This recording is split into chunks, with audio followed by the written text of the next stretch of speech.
गोव्यातील एका भीषण लैंगिक शोषण प्रकरणाने गोव्यासह भाजपमध्ये खळबळ उडाली आहे.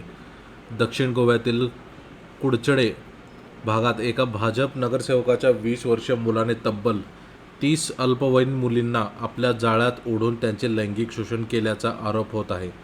संशयित आरोपी सोहम नाईक याला पोलिसांनी अटक केली असून हे प्रकरण आता अधिक तपासणी म्हणजेच क्राईम ब्रांचकडे सोपवण्यात आले आहे.